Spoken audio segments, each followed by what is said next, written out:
All across the immense reaches of time and space, energy is being exchanged, transferred,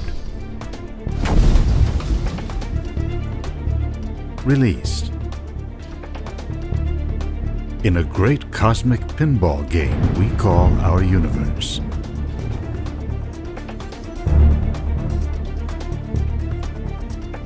How does energy stitch the cosmos together? And how do we fit within it? We now climb the power scales of the universe. From atoms, nearly frozen to stillness, to Earth's largest explosions. From stars, colliding,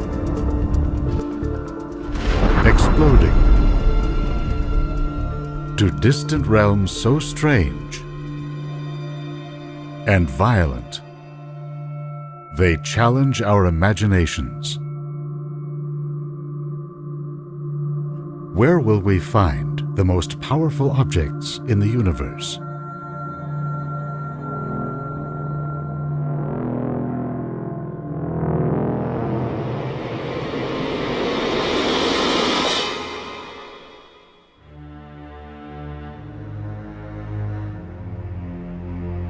Today, energy is very much on our minds as we search for ways to power our civilization and serve the needs of our citizens.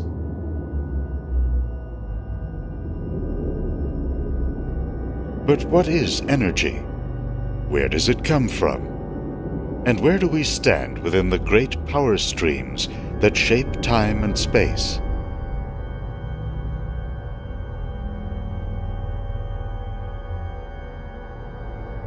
Energy comes from a Greek word for activity or working. In physics, it's simply the property or the state of anything in our universe that allows it to do work. Whether it's thermal,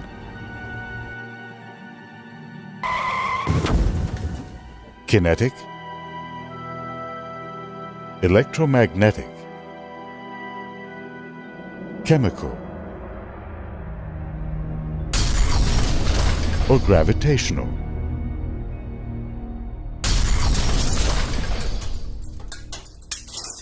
The 19th century German scientist Hermann von Helmholtz found that all forms of energy are equivalent, that one form can be transformed into any other.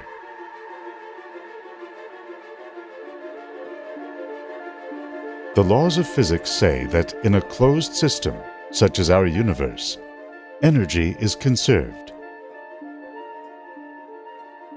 It may be converted, concentrated, or dissipated, but it's never lost.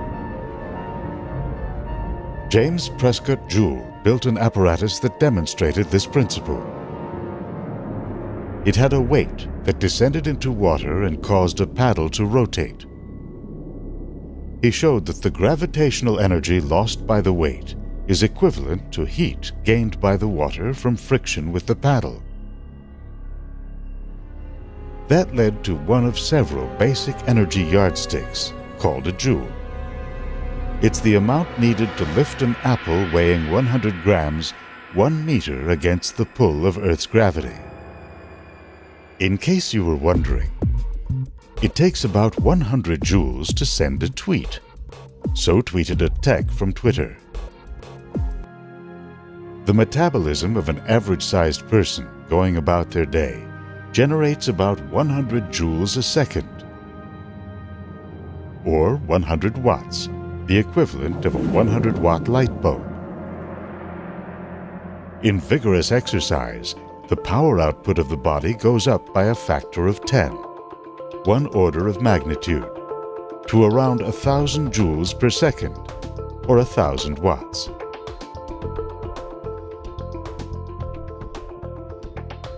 In a series of leaps by additional factors of 10, we can explore the full energy spectrum of the universe.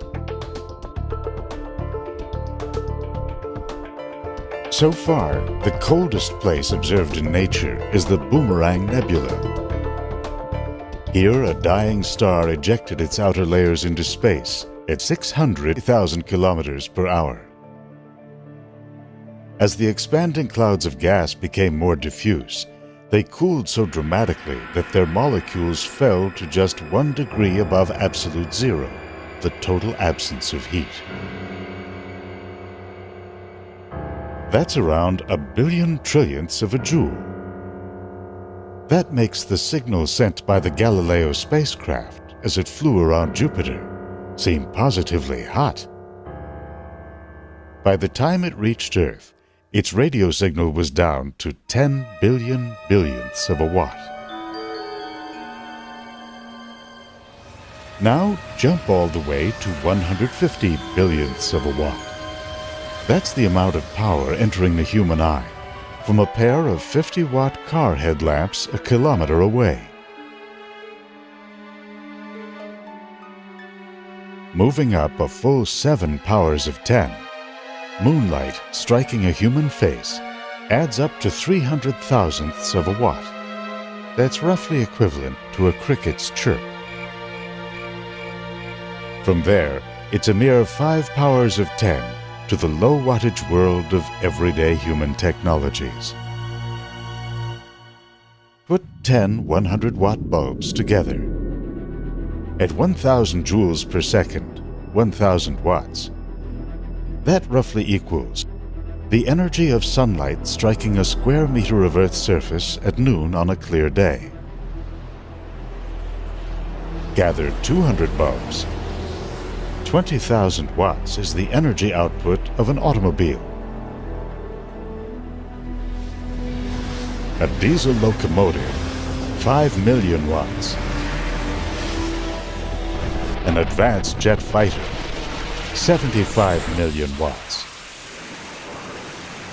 An aircraft carrier, almost 200 million watts. The most powerful human technologies today function in the range of 1 billion to 10 billion watts, including large hydroelectric or nuclear power plants.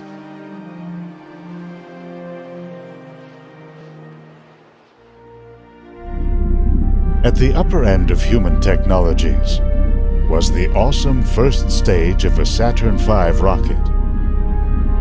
In 5 separate engines, it consumed 15 tons of fuel per second to generate 190 billion watts of power.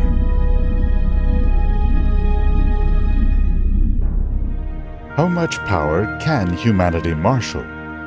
And how much do we need? Long before the launch of the space age, visionaries began to imagine what it would take to advance into the community of galactic civilizations. In the 1960s, the Soviet scientist Nikolai Kardashev speculated that a level 1 civilization would acquire the technology needed to harness all the power available on a planet like Earth. According to one calculation, we are 0.16% of the way there. This is based on British Petroleum's estimate of total world oil consumption, some 11 billion tons in 2007.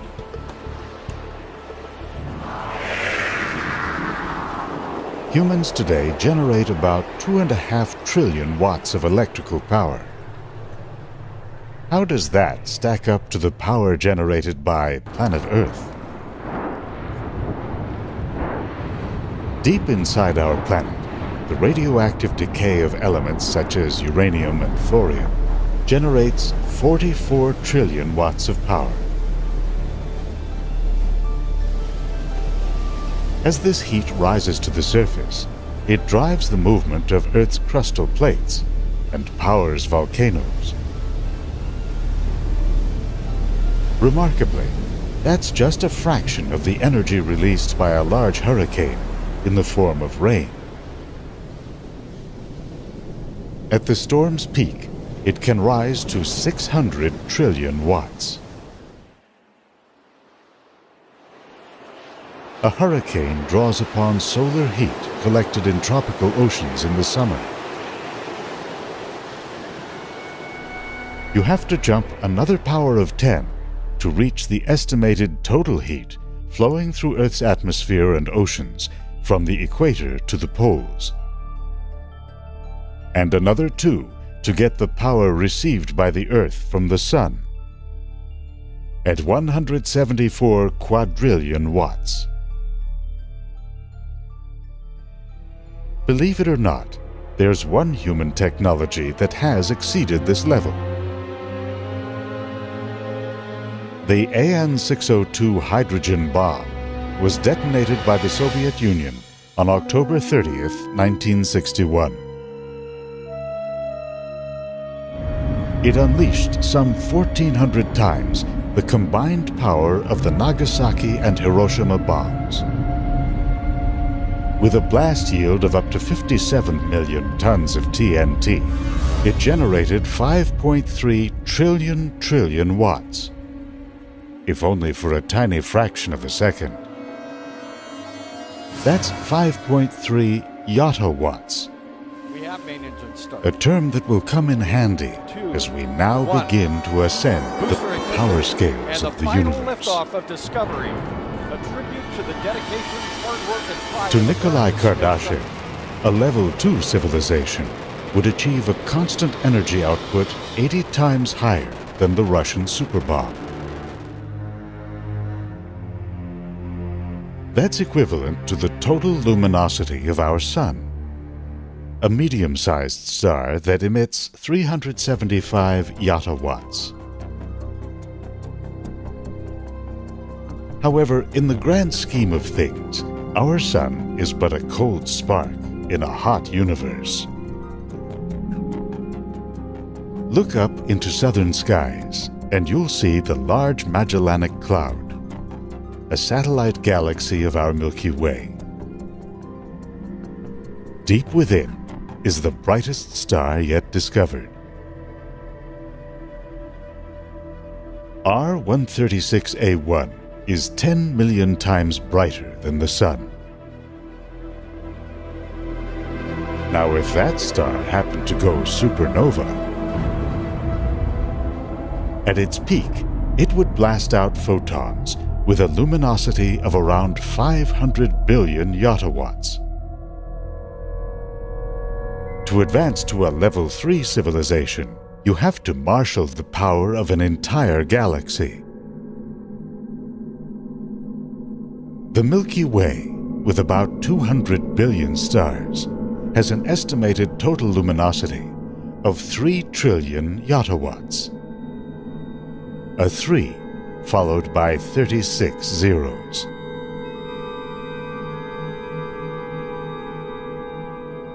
The author Isaac Asimov imagined a galaxy-scale civilization in his Foundation series.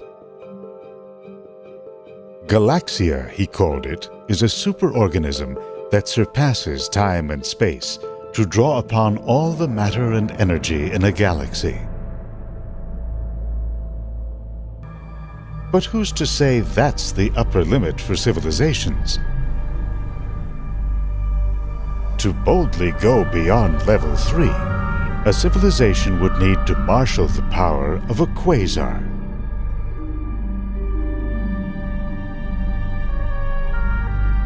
A quasar is about 1,000 times brighter than our galaxy. Here is where cosmic power production enters a whole new realm, based on the physics of extreme gravity.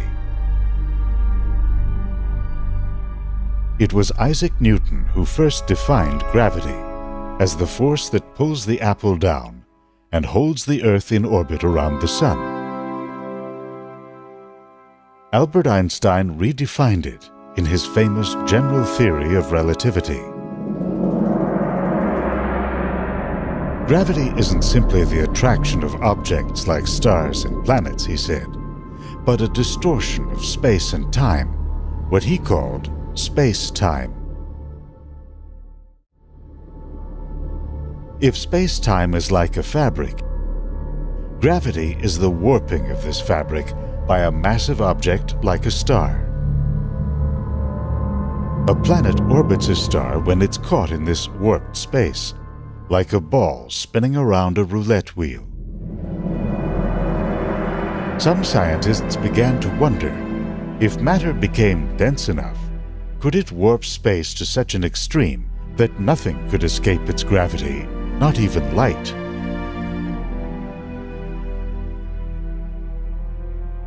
With so much power being emitted from such a small area, scientists suspected that quasars were actually being powered by black holes. How a totally dark object can do this has been narrowed by decades of observations and theory. If a black hole spins, it can turn into a violent cosmic tornado. Gas and stars begin to flow in along a rapidly rotating disk. The spinning motion of this so-called accretion disk generates magnetic fields that twist up and around. These fields can channel some of the inflowing matter out into a pair of high-energy beams, or jets.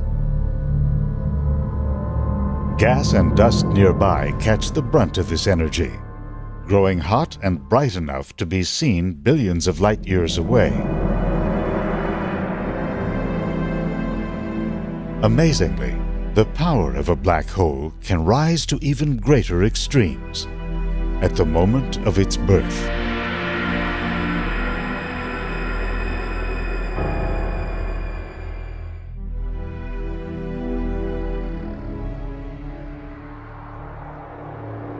As a giant star ages, heavy elements like iron gradually build up in its core.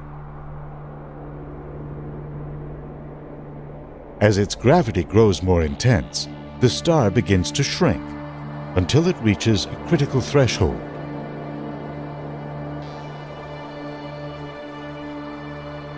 Its core literally collapses in on itself.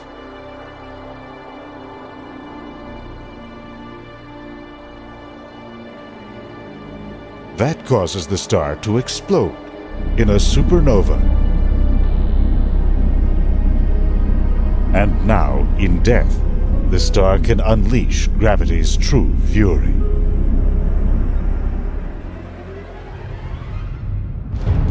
In the violence of the star's death, gravity can cause its massive core to collapse to a point, forming a black hole.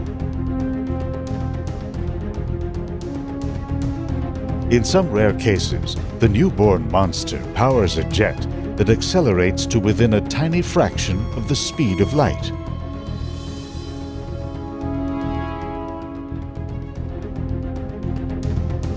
For a few minutes, these so-called gamma ray bursts are known to be the brightest events since the Big Bang. 3 orders of magnitude above a quasar, at a billion yottawatts, a 10 with 42 zeros.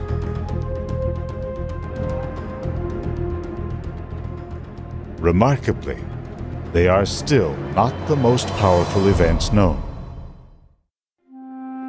Albert Einstein's equations contained an astonishing prediction: that when massive bodies accelerate or whip around each other, they can stir up the normally smooth fabric of space-time. They produce a series of waves that move outward, like ripples on a pond.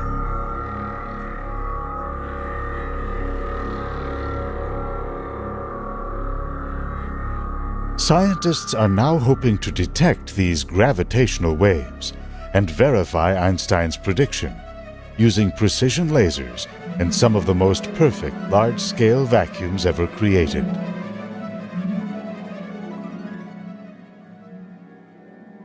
At the Laser Interferometry Gravitational Wave Observatory, known as LIGO, they are hoping to record the collision of ultra-dense remnants of dead stars known as neutron stars and of black holes.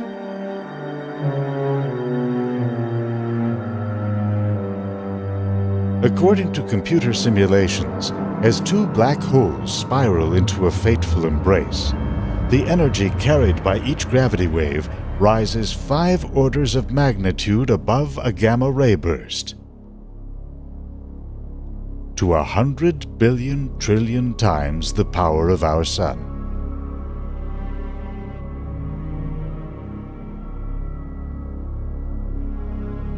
Does the collision of black holes define the known power limits of our universe?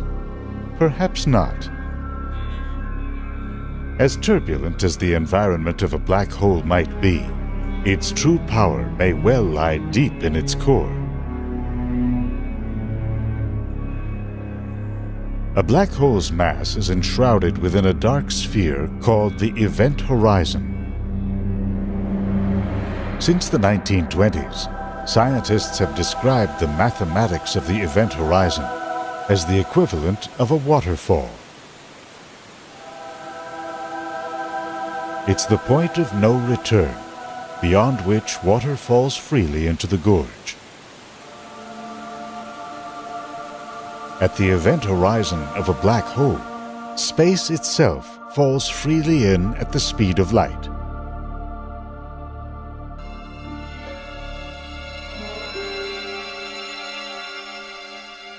If the black hole is spinning, then the flow spirals down and around an inner horizon that envelops the singularity. That's the central region where space-time becomes infinitely warped. Any matter that rides this river of space whips around the inner horizon so fast that centrifugal force tends to fling it back out.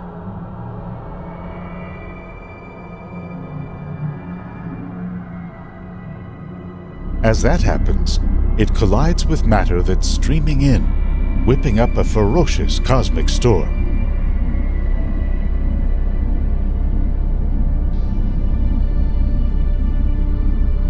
The energy of the colliding stream feeds upon itself, rising to what may well be a limit imposed by nature. It dissipates only as it falls into the singularity and disappears.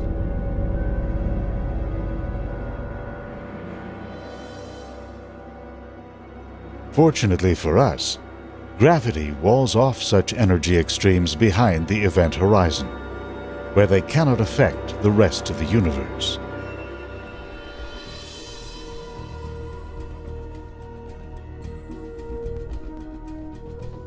And so here we sit.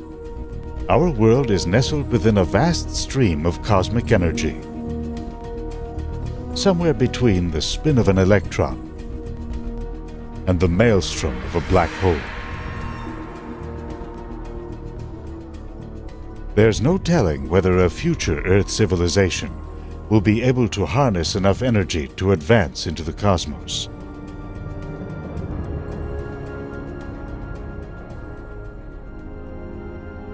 For now, as we tap into the tiny morsels of power at our disposal, we venture a closer look at a universe blazing with activity.